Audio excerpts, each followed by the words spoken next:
Hello, good evening. We're starting our webinar for today, and I hope something very interesting and unique and useful and practical.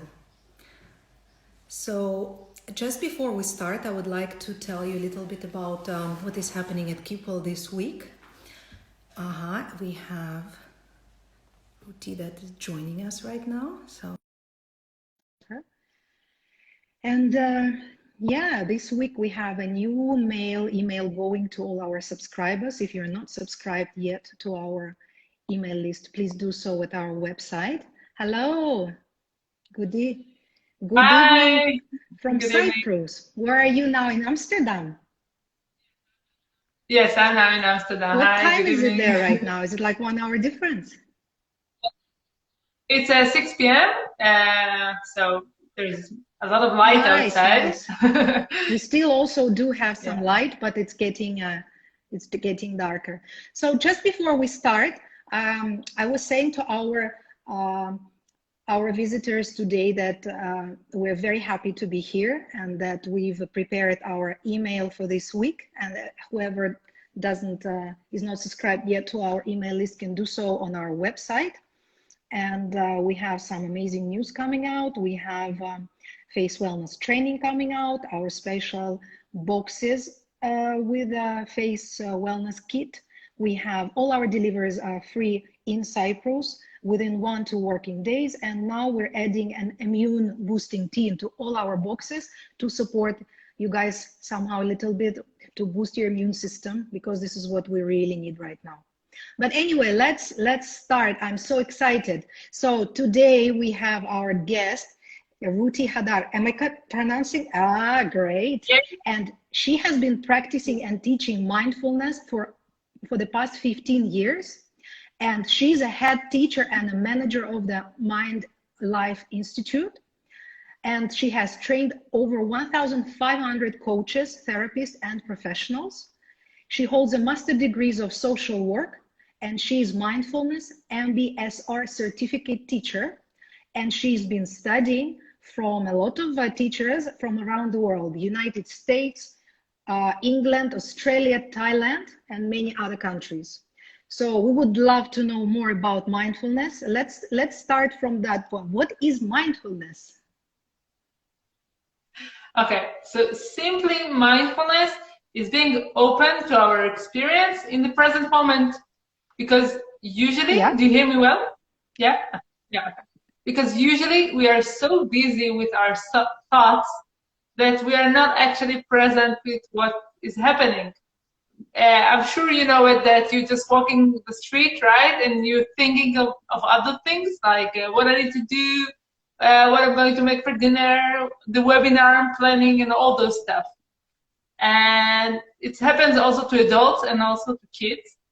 And we want to practice being in the present moment, because this is one way to live a better life and being more happy, as all of us want, of course. And also when we feel anxiety, let's say, this is a way to relax and to say, okay, I don't need to deal with everything that is coming in the future. I can just be in what is happening now, and I can deal with this thing. Because anxiety is many times like going to the future and thinking about things that will maybe never happen. I came across that many people really think that mindfulness is somehow connected with yoga. Is it like really connected, or it's two separate things? I think both of them came from the East, from East practices, but it's a little bit different. Yoga is more about postures and movement, and mindfulness is more about meditation and approach to life. They can be really connected as well. It's not something that that cannot go together, but it's something different, I think, in many ways. With adult mindfulness, I think it's quite a common concept. Okay, not everybody know it, but quite a few people already practicing it. But I think mindfulness for kids is something really new, something that we're not much aware of. Can you tell us a little bit like background? Where did it come from, and how to practice it practically? Okay, can I do an exercise with you definitely. first? Okay, let's do something together. So let's imagine that we have a flower in one hand and a candle in the other one. Okay, and let's say we want to smell the flower and then turn off the candle flame. Okay, so we take air, we take breath in to smell the flower. And when we take the air out, let's do it like one more time. And then. Oh, that comes down. Do you feel something different in your body now? You count down. Yeah. Yeah, exactly. So with kids, when we practice mindfulness, we do it in fun ways. We keep it friendly because kids don't want explanation. They want to explore things and do it in a fun way. So we use our imagination to practice with them mindfulness. And we do exercises and activities like this one, the candle and the flower. And we can imagine that we have hot chocolate and we make it cooler. So we also take the air out. And we keep it short, friendly, and we do it every day. And this is the way to practice mindfulness with kids. And also many research these days shows that it really helps kids with self-control, with respect others, with being more calm and relaxed. From what age do you start? Sorry.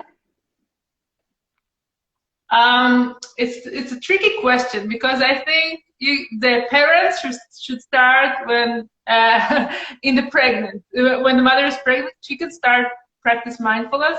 And I think it's really in fact the kid, like it's really the kid become more calm also at the beginning of his life.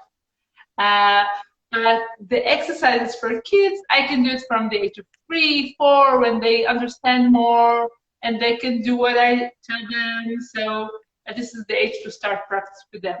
But if the parents do it at home every day, like small things, the kids start to feel the atmosphere. Let's say before dinner, if we do this short thing, it will make dinner much more calm. And kids in any age can feel the atmosphere. Even kids when they're 2 months, they can feel if there's stress in the air or if it's, calm and relaxed.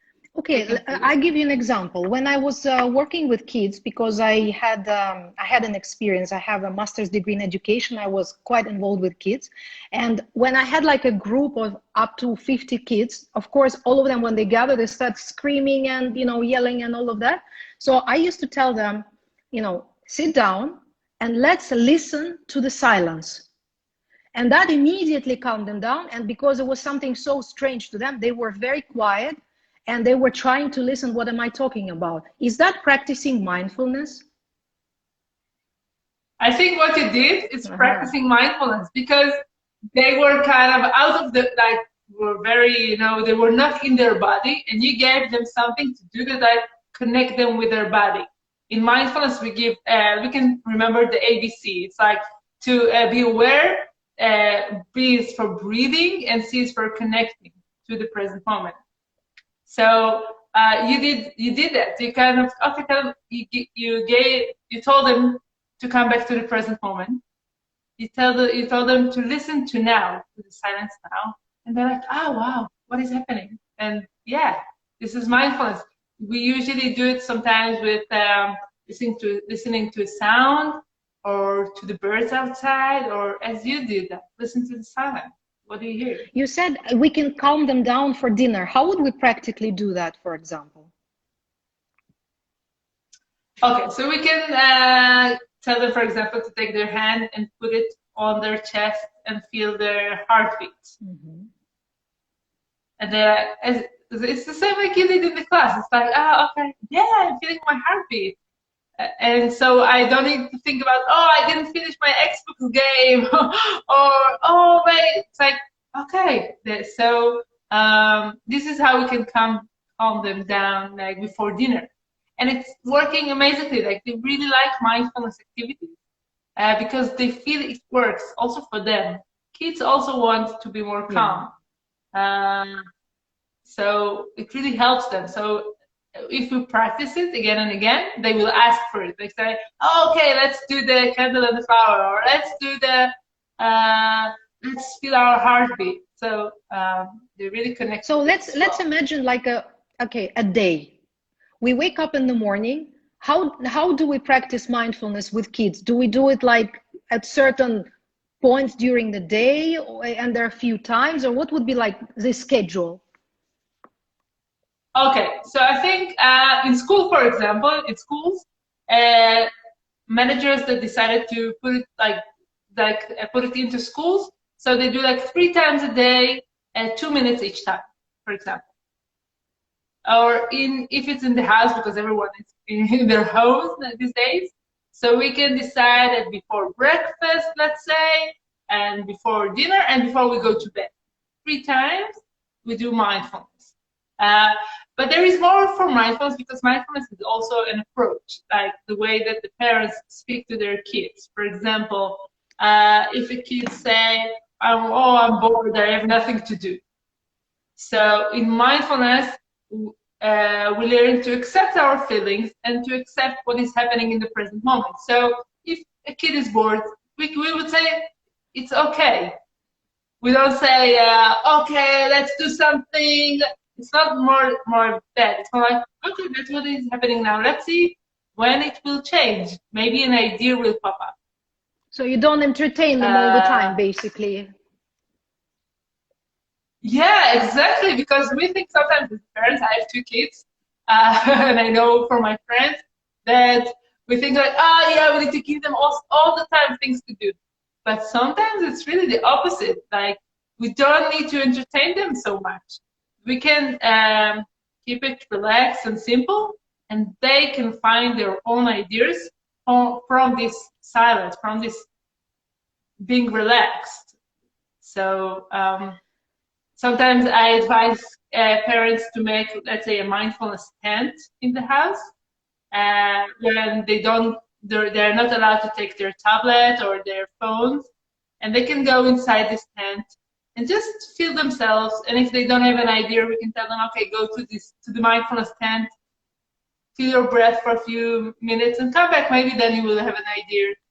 So it's kind of bringing the responsibility to them of their ideas, what they want to do. And for us as a parents, which is really important, it gives us much more time, because it's something we really need, right? And when they're from 3 years old, you basically, do you say that the word like, now it's time for mindfulness, or is just, you know what you're doing, but you don't tell them this? Or do they know that this is the process? Okay. So let's say until the age of 8 or 9, I would not say anything. I would just practice. Okay, let's do this thing. From the age of 8 and 9, depends on the kid, they would want to understand more. Like, what are we doing? Why we should do it? We can give them more choice. Like, what do you want to do? Do you want to practice now breathing, or we can do walking meditation? So it's kind of giving them more choice and explaining them more. And when they are teenagers, so it's more really explaining them, and they need to want to do it, right? When they are 15. But probably if they practice it from 3 years old, by the year of 15, they're used to it and they know how to practice it themselves, but because they already realize that it brings them certain good. Yeah, that's true. Sometimes they will also reject it in their teenage and maybe come back to it in their 20s, because sometimes that's what kids do in that age. Like, okay, I don't want whatever my parents taught me. I'll do it different. But then I know, and also I talk to people that if they practice mindfulness when they were a kid, it's really helpful also in their 20s and later on in their life. So yeah, if we start in a young age, it's really something that's, helpful yeah, whole life. So it's amazing. Having this ability of relaxing yourself. Think about it in relationships. Sometimes we are with someone that our partner will help us be more relaxed. But if we can do it to ourselves, we come to relationship in much better way. Yeah, absolutely. Let's go back a little bit to adult mindfulness. What would be your recommendation for the again, for the day structure? How many times should we get into that state? How should we practice it? Okay, so I do recommend for adults to sit for a meditation practice. It's good to start with 5-10 minutes a day. If you can do longer, like 20 minutes, it's really good each day. Depends on your schedule, of course. And it's basically sitting, we can sit on a chair. We don't have to sit on a cushion or something. We can just sit. It's really important to keep your back straight and to be focused on your breath. And the practice actually is when you find yourself lost in thoughts, you just come back to your breath. And this is kind of the mindfulness muscle. And when we practice the mindfulness muscle, we are getting used to come back to the present moment again and again and again. And then when we go to our day and we are busy with thoughts, it's really easy to catch ourselves and say, I was lost. Okay, I'll come back to what I need to do right now. So this is how adults practice. There are, of course, many techniques, but I won't go into everything now. But this is kind of the basic technique to learn mindfulness and to practice it every day. So it's really good to start 5 minutes a day, 10 minutes, to just be with your breath, not doing anything else, not checking your phone at the same time, just being with yourself. And it's really magic. I know for myself, and I know for many of my students in my online courses and in other courses, that they say it's kind of give them other feeling of their life. They feel much more vivid, and even their skin tone is better. Because you cannot practice, mindfulness with kids if you don't practice it by yourself. So first you have to educate yourself before you start educating the kids, I think, correct? Sometimes it goes the other way. Sometimes I know mothers. Sometimes, it's hard for us. We don't have enough discipline to sit, but we want to solve some kind of problem with our kid. So sometimes we start with practicing with our kid because we know, sometimes as we sometimes sit and paint with our kids because they do it, so we do it also. So sometimes the kids, it's really good excuse to start something. So I know some mothers started with their kids and they say, I need it more than my kid. Like I'm doing it with him, but it's really helping me as well. So this is the way they start also to practice. So there are many ways to get to it, but when you start to feel it and this how good it is, so you just doing it more and more. But of course, it's really helpful if the parents sit for meditation. Yeah, of course, this is the best way. But it doesn't mean that if you don't sit, you can't teach your kids, because sometimes also your kids start to remind you, let's do meditation together, or and it gives you motivation to do also. So what is the difference between mindfulness and meditation, if there is any? Okay, meditation, let's say it's kind of many techniques. There are so many kinds of meditation. There's own meditation and many techniques. Meditation, and any meditation has its own, let's say, guidance and different practices. Mindfulness has all kinds of techniques. Part of it is also mindfulness meditation. We can practice mindfulness also with walking, for example, or even washing our dishes. We can decide, okay, my washing of my dishes is my practicing time, and every time I'm starting to think about something else, I come back to washing dishes. I'll be with the soap and the water and the touch of the plates and everything, and I won't be lost in thoughts. Okay, so this is something practical that we can do in everyday life. So when I teach my courses, I really teach it as a whole thing. It's not just meditation. It's not just, it's something, it's a way of thinking. It's a way of connecting with other people. Mindfulness is really used now also for leaders and managers that want to, and sports and athletes, because it's not only for family life, it's also for increasing your abilities. So, because you become more focused, you become more calm, you become, more sharp in decisions. So all these abilities, we all need them, actually. Yeah, absolutely. And especially now when, let's talk a little bit about the current situation when a lot of families actually, like, they have a lot of jokes that husband meets the wife finally, you know, it's like, oh, what a nice lady my wife is, or vice versa, even in the worst case scenario. And then the kids, they haven't seen parents for so long, you know, there are different traditions, of course. Many parents take care of the kids, for example, during the weekends or in the evenings, but there are other traditions when children are spending so much time with nannies that parents practically don't know their children anymore. And then suddenly, here we go, all of us in one house together, enjoying our company, learning so much about each other.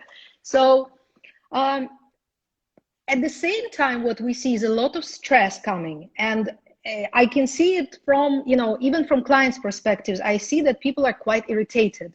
You know, like one small little thing can really, you know, stimulate like a bad mood or whatever. So can you give us like some practical techniques on how to handle this situation, how to calm down? Yes. So, first of all, to understand that being stressed right now, it is okay. We don't need to think, oh, I should not be stressed. I should not be in bad mood. We need, mindfulness is actually accepting what is happening. So we accept, first of all, to accept it, and then to take a break. Take a break to go and be with your breath, even for 1 minute. As we did in the beginning of this interview, you just took 2 or 3 breaths and everything changed, right?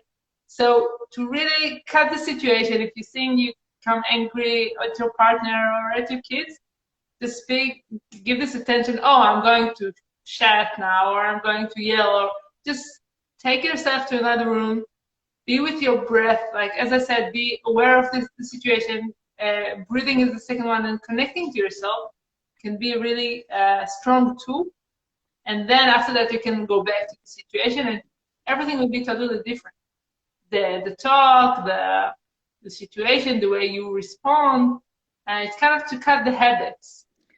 So it's interesting, when we say mindfulness, the key word is mind, but in reality, the key word sounds like it's breathing. Breathing is really important, because breathing, it's connecting you with your emotional life, with what is happening, right? When we are angry, our breath becomes really heavy, and when we, so, and also it's starting the relaxing system. When we connect to our breath, so the relaxing system in our body starts to work. We have, like, our body has a relaxing system that we need to turn it on. And breathing is a really good way to do it. So yeah, breathing is really something that can be really helpful in the beginning of the practice. Later, we can learn to work with our thoughts. It's really important as well, not to believe them so much. We really believe our thoughts, right? We think our neighbor is really bad person, and we think this is the reality. But when we start to understand our thinking, so we know it's more, it's not the truth, okay? It's more complex than that. But yeah, I think breathing is really something that we can use as a strong tool these days. And also, I think one more thing is to explore. As you said, we're meeting our partners, our kids, after a long time. And being curious about who is this person. Like, I really want to know him. I really want to know her. It's not like I need to be somewhere else. And this is like the situation. And if it's really depends how we look at it. If we just wait that it ends and okay, we can go back to our work and to our normal life, or we really use this opportunity of really get to know each other and make the best of it. So let's say a situation that when kids at home and they are starting having fights, how can mindfulness help us in this situation? Okay, so first of all, let's say as a mother, I need to first of all relax myself, because what happens sometimes, the kids are fighting and sometimes they are okay with it. It's kind of their way, to connect them and to talk. And sometimes we are as parents, it's too much for us. So first we need to relax and connect our blood and see what is really needed. Like, do they need us right now or not? So I think many times they're okay, it will end by itself, and they will do something else, and it's only us that we need to take care of. So this is one thing, if they fight. Another thing, if they are, okay, it's a big fight and we need to do something about it, we can just come to them and touch them and not talk so much. Because sometimes we just, use our words, but they don't listen because they're in the middle of something. But if we take our hand and put it on their shoulder, for example, it's like, Mom, you're here. It's kind of wake them up, So I think this is using the touch is really also important. And we can really ask, do you need me right now? Can I help you? Are you okay? Just like that. Basically, do you recommend to teach them how to deal with their anger a little bit, to be conscious of that, their emotions that are going? Yeah, we can do it, but not at the time of anger, because at the time of anger, our this part of the brain doesn't work. It's only the other part. So this is the part that, let's say, making a decision, understanding, the frontal part of our brain, and it doesn't work in the time of anger. So if they are angry, it's not the time for explanations. It's not the time to tell them, no, only after they come down, let's say after 1 hour or dinner, we can talk about the situation. So what happened? We want that they will be more aware of their emotion life. I was angry. What happened? Let's see the situation, giving more attention and mindfulness to what happened. But it's really important as a parent not to give punishment and not to talk when the kid is in the middle of really emotional, strong tantrum or in the middle of something, because this is not the time for explanation. It's the time of breathing, of the time of touch, of being next to them, helping them in some physical way. And later on, we can sit and talk about emotion and what can we do next time? How did it start? And things like that. Do you believe that children should have some kind of regime in general, and especially now times that they're at home all the time? Do you mean something like every hour? Not exactly every hour, but like the day is kind of scheduled, so they know, for example, when the dinner is, so it's not something like coming as a surprise, and they have this time for like freedom when they don't know what to do with themselves. Yeah, I do think it's important, but I know also for many parents it's difficult. So to keep that routine. So I think parents should ask themselves, what can they do? Like maybe they can just say, okay, this is learning time, this is playtime, and this is, I don't know, dinner and lunch time. If parents are more strict with the schedule, they can apply it also to their kids. But I think we should not be too idealist with our with what we can do, because then maybe we put ourselves also in stress. Like, oh yeah, I think the kids now should do that. They don't do it. I don't keep the routine as well, and a lot of blame can come. Yeah, blame is a very interesting.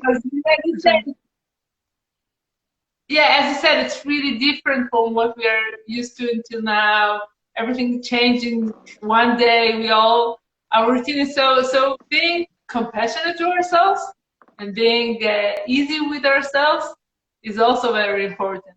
Mindfulness also come with compassion together, being kind of gentle to ourselves, not pushing ourselves, because if we're pushing ourselves, more stress will come, and we don't want that, of course. Besides breathing, what would you recommend to decrease the stress? Also, lying down in bed and feeling sensations in the body can help as well, starting from the legs and going up and feeling all the sensation in the body, part up after another part, and go until the head, and then go down. This is something also that could be really relaxing. And I think also writing could be also really good for some people, just to write, to see what is really happening,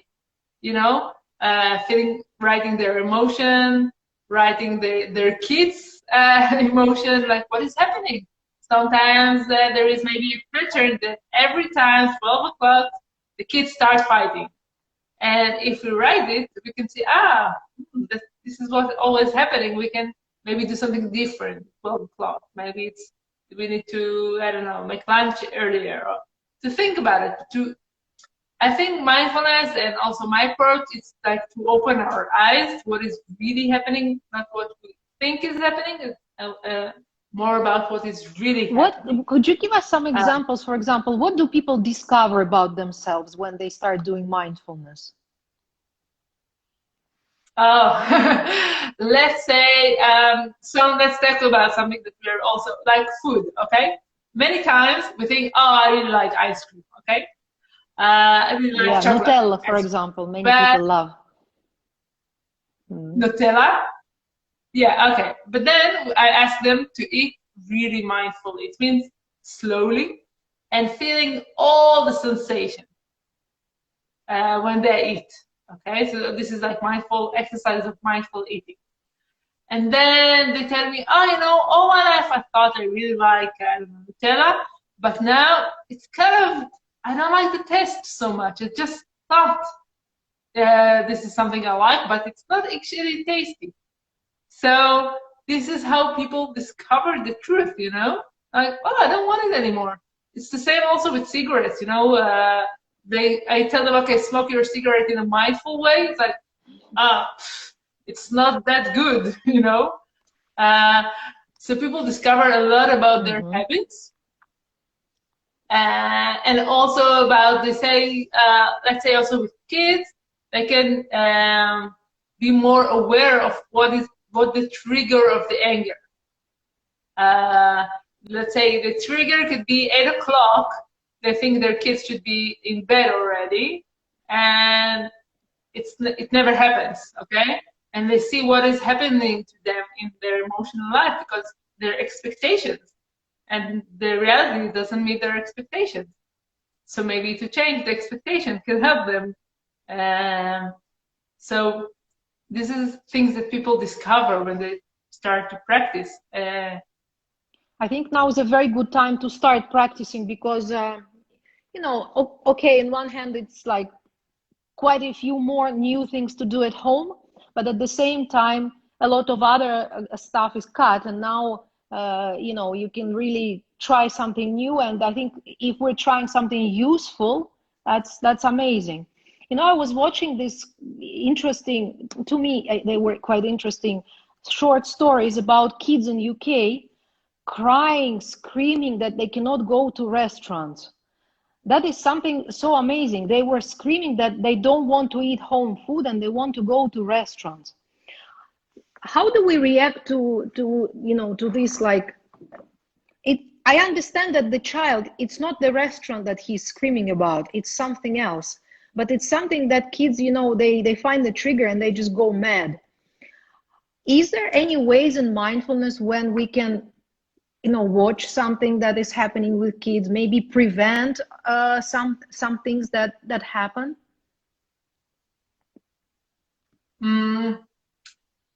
I think first of all, we need to be aware of how many, like, what do we do with them? If we take them, let's say we take a kid to a shopping mall and they start to scream, I can understand him a little bit. It's really hard to see so many things, to hear so many noises, to see so many things that you want to have, and nothing is almost like, he's not allowed to touch anything, and it's really hard, okay?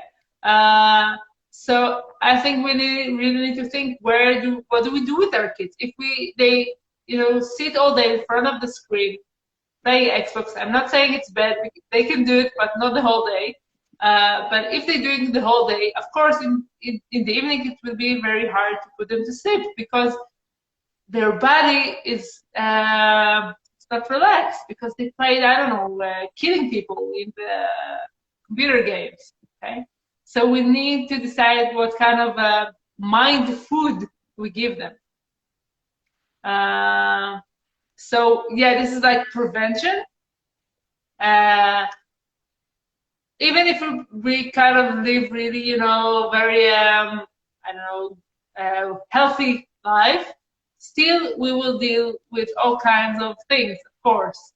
And I don't think there is a recipe. The recipe is to be present, to be calm, and to see what is needed in the present moment. If we stay calm as a parents, we will have really creative ideas. We always have. The only problem is that we're getting involved in the anger, and we start to yell, we start to punish, we start to get upset, to blame them, and then we are caught together in this anger. So staying calm as a parent could be really helpful to any situation. So tell us a little bit about the course that you do. How do you teach the parents to practice mindfulness with kids? Okay, so first of all, I give many ideas, creative ideas that we could do in everyday life. It could be exercises before bed, and exercises that we can do when we walk together to school, if we walk together, or to the kindergarten.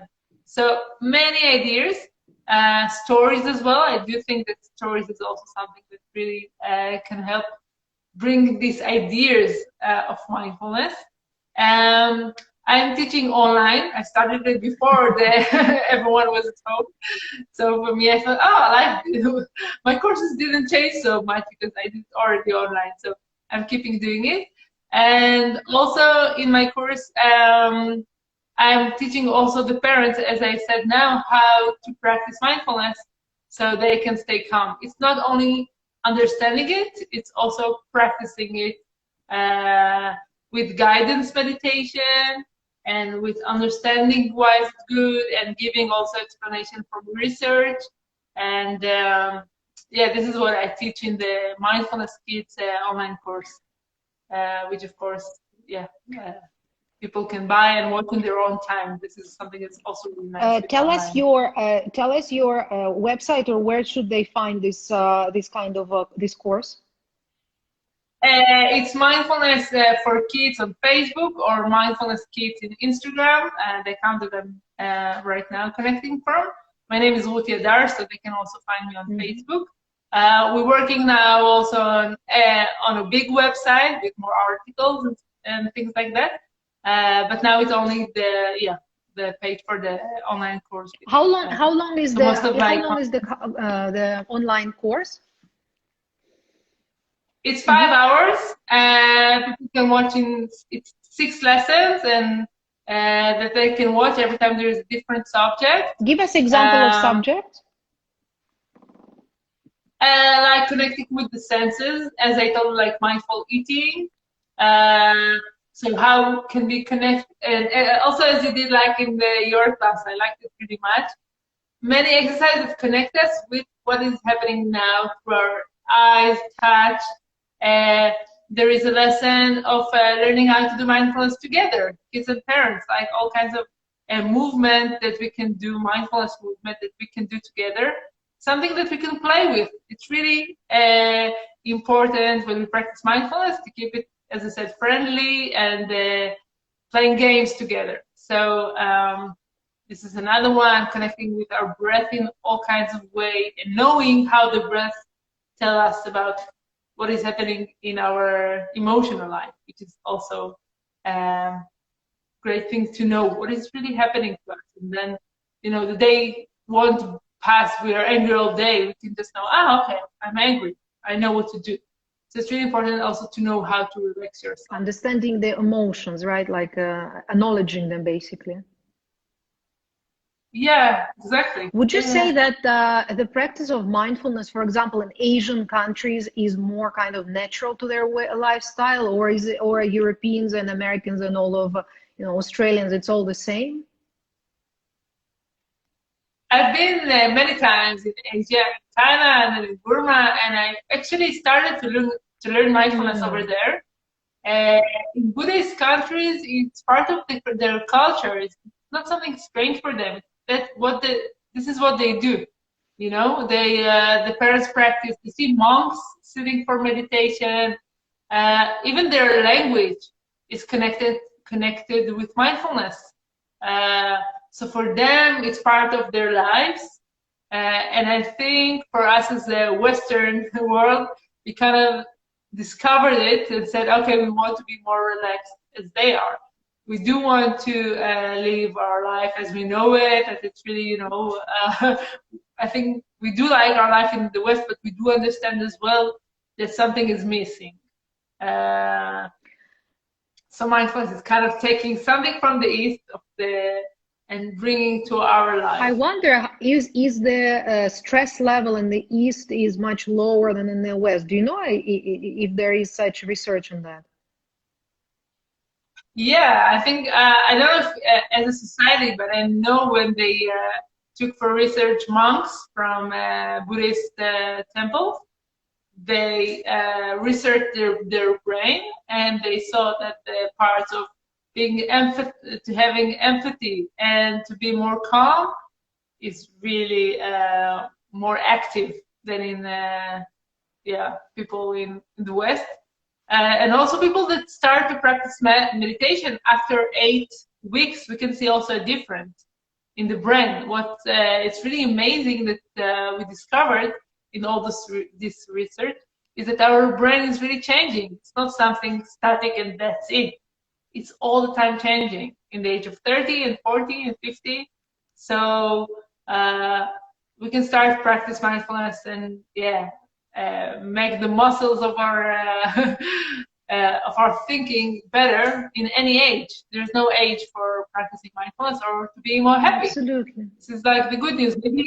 Maybe our body is changing, but our mind and our brain, we can be even more happy in our 50s than in our 20s.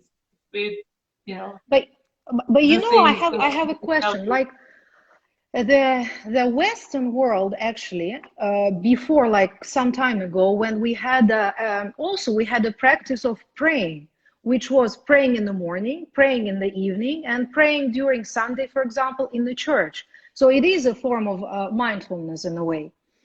But for some reason, we lost that totally. And the people in the East, they kept it. Like, for example, Buddhists, at the same time, they're also living in the modern world with the same kind of crazy pace of life, but they kind of keep that tradition to them. So why?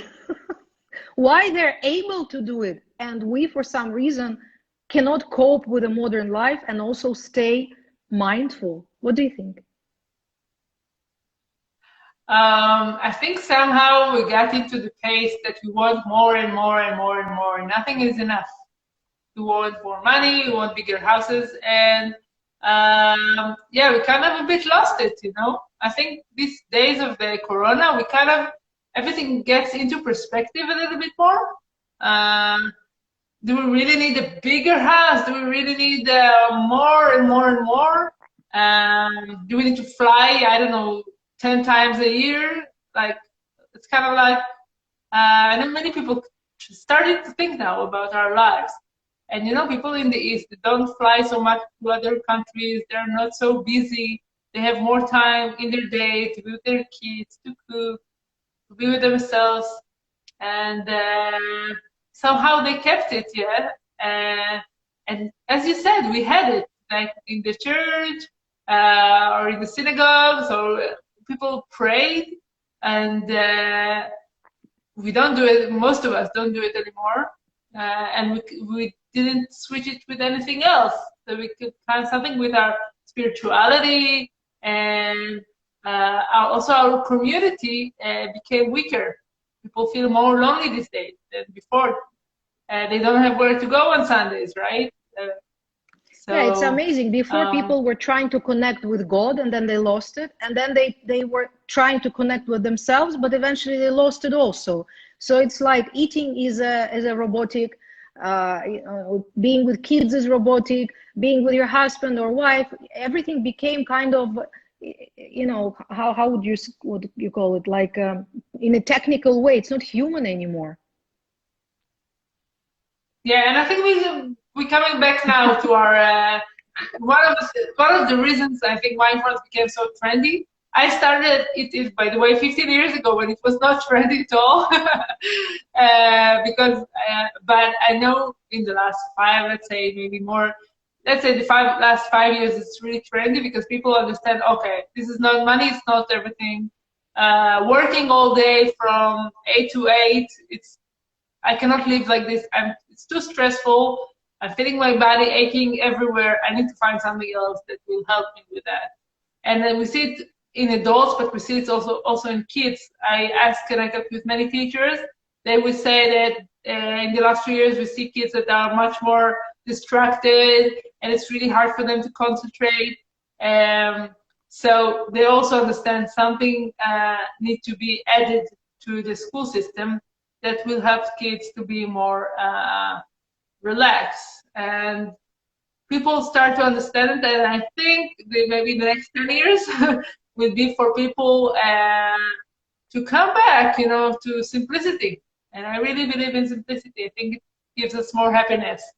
Yeah, when we were creating Kypwell, which was like about in total 5 years ago, but in sales terms 3 years ago, when we were building the brand, we had, of course, you know, our passion, our philosophy that we put into it, and it was this basic coming back to yourself, coming back to nature, being kind to yourself, and being kind to others, like focusing on the true, real values of life, which is being with your family, being with your friends, and caring for your health. And at some point we were thinking, my God, who are we going to inspire? The whole world went mad. They don't care about these things. Actually, they want something opposite. You know, they want to get rid of you know, all of these things and find something else. And now we're the whole our team, we're seeing that the world is actually coming to the things that we thought are so important, so valuable, and holistic, you know, not just caring for, like, we're not a skincare brand. We care so much more about the holistic way of being in general, having a well-being, the mental, your soul, everything, the physical. So anyway, hopefully the world will change and we will become more mindful and more conscious, more connected with ourselves and with nature, which is so important because nature has so much for us, right? So before we finish, can you give us one more practical advice with kids and with ourselves, maybe, or maybe like what we can do together to keep us mindful and the kids? Yeah, let's do the star exercise, which is taking our hand. We can do it with kids. We can do it also a hand on the hand with kids. We take the other finger, and we just, when we take the breath in, we go up, and when we take the air out, we go down. So let's do it from the whole line. Like, then we go to this part. And another one. Relaxing all our muscles and our body. When we take the air out.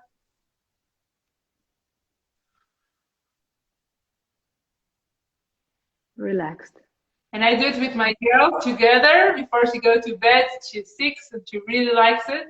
Yeah, and we're putting our hands together and we do it. It's also fun and also very relaxing. So it's something which really calms down everybody and gives like a sense of safety and calmness, right?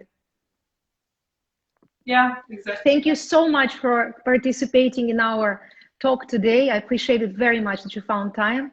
Good luck, and I hope our subscribers will jump into the course. I have my daughter who is 20 years old, so I don't need mindfulness for kids anymore, but I do need it for myself.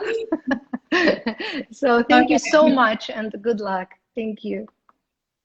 Thank you. I was really happy to be in your Instagram account and also to get to know you. And yeah, I hope we'll see each other more online. Thank you so much. Thank you. Bye-bye. Yeah. Bye-bye.